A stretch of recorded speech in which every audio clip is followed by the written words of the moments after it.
There's a number. It's not $1 million. It's not even close. It's $5,000. And I know what you're thinking. That's nothing. That won't change my life. But here's what nobody told you. The moment you cross $5,000 saved, something shifts. Not in your bank account, in your brain. And once you understand what actually happens at that number, you'll never look at money the same way again. Most people think wealth is about income. Make more money, be richer. Simple.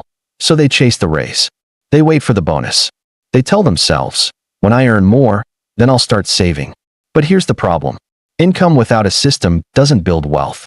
It funds lifestyle, and the proof is everywhere.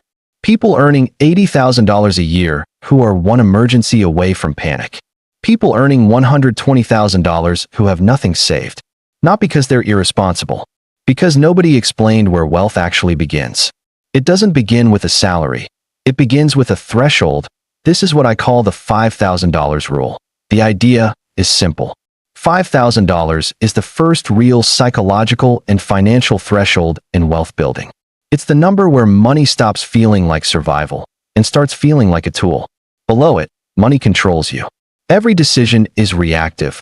Paying a bill, covering a gap, managing a crisis. Above it, something flips. You start making decisions from a position of calm instead of fear. And that calm, that psychological shift, is where every wealth story actually begins. But here's where it gets interesting. The $5,000 isn't just about the money. It's about what the money does to your thinking. Meet two people. Same age. Same job. Same starting salary of $42,000 a year. The first one is James.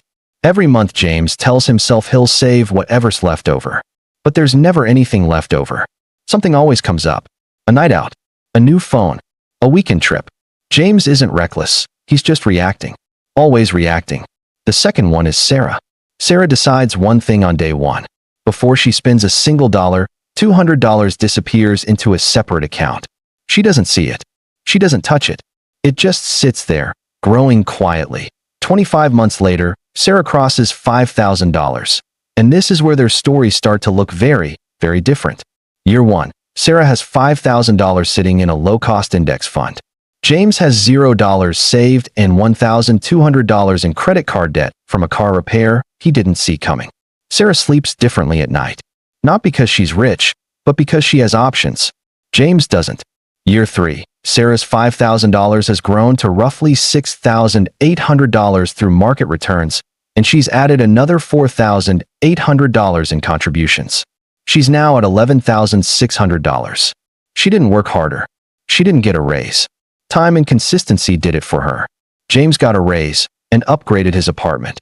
Year 7. Sarah's account crosses $30,000. She barely notices. The deposits are automatic. Her lifestyle hasn't inflated. She starts thinking differently about career risk, about opportunities, about what she actually wants. James is earning more, but feels more stuck than ever. Year 15. Sarah crosses $90,000. At 8% average annual return, she's watching her money grow faster in the market than she can contribute manually. Compound interest has taken over. It's doing the heavy lifting now. James just started saving. He's starting at year 1, at age 38. Year 20. Sarah's portfolio sits at $180,000 plus. She has options James can't even imagine: reducing hours, changing careers, buying property, retiring early. James is calculating how much longer he has to work. Same starting line. Same salary. Completely different destination.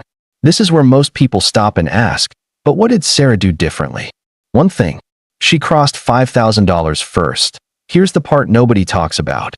Saving money isn't really about discipline. It's about identity. When most people try to save, they're fighting themselves. Every dollar saved feels like a sacrifice, something taken away, something denied. So they quit. They justify it. They say, I'll start when things settle down. Things never settle down. But when you cross $5,000, something changes in how you see yourself. You stop being someone who is trying to save. You become someone who has saved. That identity shift is invisible, but it's everything. Psychologists call this financial self-efficacy, your belief that you can actually manage money. Below $5,000, most people have almost none of it. They've tried and failed too many times. The account feels fragile, temporary, but cross that threshold. Watch it stay there. Watch it grow, and your brain starts to believe, I am someone who builds wealth. And once the brain believes something, behavior follows automatically. This is why the first $5,000 is harder than the next $50,000. The changes that happen after $5,000 aren't just financial. They're behavioral, emotional. People who reach this threshold start declining things they used to say yes to automatically. Impulsive purchases, social pressure spending, unnecessary subscriptions. Not because they're cheap, but because they felt what money feels like when it has weight, when it has purpose.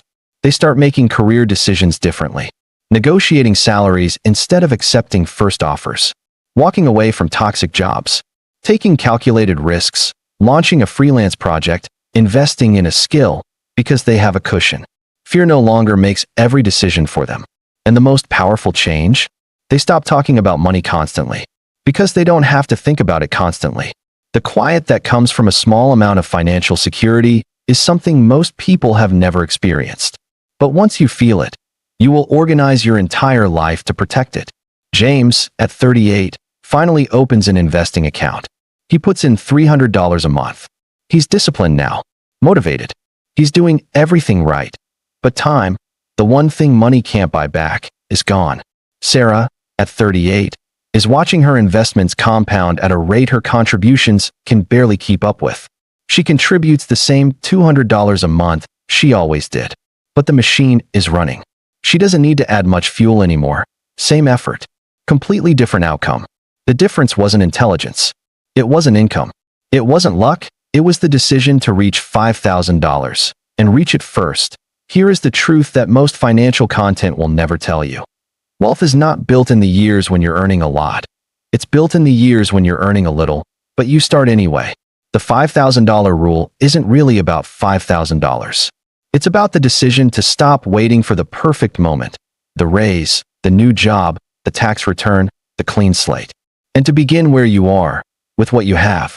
Most people spend 10 years waiting to start. Sarah spent 25 months and crossed the threshold. That gap, those 10 years of waiting, is the most expensive thing most people will ever not buy. You don't need a financial advisor. You don't need a perfect plan. You don't need to understand every investing strategy before you begin. You need one thing. Cross $5,000. Automate $100. Or $200. Or $50 if that's all you have. Put it somewhere you won't see it. Let it grow. And when you cross that threshold, watch what happens to the way you think. That shift is quiet. It won't announce itself. But one day you'll make a decision, calmly, without panic, without desperation, and you'll realize something has changed. That's where wealth begins, not in the numbers, in the silence that comes after them.